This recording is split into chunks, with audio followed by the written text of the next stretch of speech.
समीर श्रीरंग पवार, 12वी कला बी डिव्हिजन. मी आज दत्तपाल भोसले लिखित कुमारांचे कर्मवीर या पाठाची सातव्या पाठाचे वाचन करत आहे. भाऊरावांनी शाळा सोडली तेव्हा त्यांचे वय होते 18 म्हणजे त्या काळाच्या मानाने लग्नाचे वय. अनेकदा यापेक्षा कमी वयातच मुलांची लग्ने होत. भाऊरावांचेही 18 वर्षी लग्न झाले. मातोश्रीने कुंभोजच्या पाटलाची आदाक्का सून म्हणून पसंत केली. दोन्ही घरांची पूर्वीपासून चांगला घरोबा होता. आदाक्का या काळातील रीतीभातीप्रमाणे चांगली सून होती. घरकाम स्वयंपाक पाणी सारे तिला येत होते. कुंभोजलाच विवाह पार पडला. भाऊरावांची शाळा सुटली. नोकरीचा पत्ता नाही आणि इकडे तर नव्या जबाबदारीच्या जीवनात प्रवेश झालेला. लग्नापूर्वीच्या आदाक्का नंतर लक्ष्मीबाई झाल्या. त्यांचे नुसते नावच बदलले नाही तर जीवनात बदलून गेले. त्या वहिनी झाल्या, मग माऊली झाल्या, नंतर मायेच्या माऊली झाल्या. शाळा सोडल्यावर पुढे काय करावे हा प्रश्न भाऊरावांच्या समोर उभा राहिला. नव्या जबाबदारीमुळे नोकरीची गरज भासू लागली. नेमके काय करावे हे त्यांना सूचना सुचावे. याच सुमारास कोल्हापूरला जैन समाजाचे अधिवेशन भरले होते. तेथे त्यांनी स्वयंसेवक म्हणून उत्तम काम केले. त्यांचे हे काम पाहून शेठ माणिकचंद हिराचंद खुश झाले. शेठ म्हणजे हिऱ्यामोत्यांचे मोठे व्यापारी. त्यांनी भाऊरावांची चौकशी केली. तू माझ्याबरोबर मुंबईत येशील का त्यांनी विचारले. भाऊरावांना काय उत्तर द्यावे समजेना. मी तुला पुढे शिकवेन, मी तुला व्यापारात घालतो त्यांनी विचारले. रिकामेच असलेल्या भाऊरावांनी सांगितले, हो येतो की, मी तयार आहे. आणि भाऊराव मुंबईला आले. शेठजींनी त्यांना छोटासा कोर्स देणाऱ्या वाणिज्य विद्यालयात घातले. समाजतर्फे 30 रुपयांची शिष्यवृत्ती सुरू केली, पण यातही त्यांचे मन रमले नाही. त्यांनी ते विद्यालय सोडले. नंतर शेठजींनी भाऊरावांना आपल्या दुकानात विक्रेता म्हणून ठेवले. हिरे आणि जडजवाईर यांच्या सहवासात राहून त्यांनी त्यांचे आकर्षण वाटेना. पुढे शेठजी म्हणाले, अरे यात लक्ष घातले तर लाखांनी पैसे मिळवशील. शेठजी म्हणाले, खरंच मन या रत्नांच्या केसात रमत नाही. सुरुवातीला असंच वाटतं, हवं तर मी माझ्या नफ्याचा हिस्सा देतो.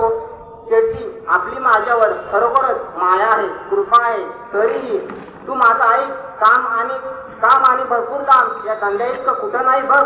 शेठजी त्यांना आपल्या परीने पटवून देत होते. भाऊरावांनी मन मोडवत नव्हते. शेठजी, मला इथली हवा बिलकुल मनवत नाही. त्यातच आवडीचं काम नाही माझ्या. भाऊरावांनी आपले मत सांगितले. बघ तू विचार करून निर्णय घे. निराश होऊन शेठजींनी सल्ला केला आणि भाऊरावांनी गावी परत जाण्याचा निर्णय घेतला. खरं तर मुंबई एकदा माणसाला चिटकली तर माणूस तिला चिटकून बसतो. सुटत नाही. मुंबई त्याला तोडत नाही आणि तो मुंबईला तोडत नाही. पण भाऊरावांनी घर गाठले. मुंबईला कायमचा रामराम ठोकला. ते परतले तेव्हा वडील कोरेगावला होते. शाळा सोडली. नोकरीचा पत्ता नाही. घरात खाणारी भावंडे लहान. शाळेत सोडल्यामुळे पायवंडा पाटील नाराज झाले. म्हणून मग भाऊरावांनी नोकरीची शोधाशोध चालविली. भाऊ, तू आता माझ्याच ऑफिसात क्लार्क म्हणून लाग. काय? वडिलांनी राग झाकून हटकवले. चालेल, माझी तयारी आहे, भाऊरावांनी उत्तर दिले. नोकरीला लागले. पण पिवळे कागद वरखाली करण्याचा, अंधाऱ्या खोलीत डांबून घेण्याचा त्यांना कंटाळा आला. त्यांनी ही नोकरीही सोडली. वडिलांना दुःख झाले. मग भाऊरावांनी पोलीसमध्ये भरती व्हायचे ठरविले. वडिलांनी याला विरोध केला. मग मिलिटरीत जायचे त्यांच्या मनात आले. त्याचाही मोडका घातला गेला. पण सहकारी तत्वावरील शेती सोसायटी स्थापन करण्याचा आटापिटा झाला. पण पहिल्या महायुद्धाच्या वेळी त्या सोसायटीतले सदस्य लष्करात भरती झाले. सोसायटीचा डोलाराही जन्मदोष झाला.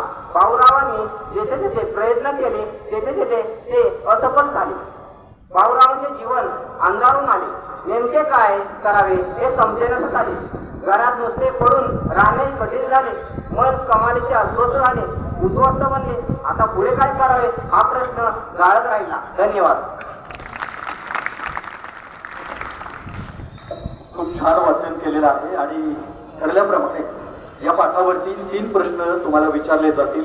ज्यांना उत्तर येत आहे त्यांनी पटकन वरती हात करायचा आहे. मागील प्राध्यापकांना विनंती असेल की मागे जर एखादा हात वरती आला तर त्या विद्यार्थ्यावरती लक्ष ठेवायचं आहे. लगेच त्या विद्यार्थ्याने उभं राहायचं. लक्षात आहे, सर्व सन्माननीय मान्यवर असतील किंवा शिक्षक असतील त्यांनी सांगितल्यानंतर आपण पुढे यायचं आहे. प्रश्न पहिला, प्रश्न क्रमांक 1 आहे, पण त्याच्यामध्ये 3 उत्तरं तुम्हाला द्यायची आहेत. प्रश्न क्रमांक 1, भाऊरावांचे लग्न कोणत्या वर्षी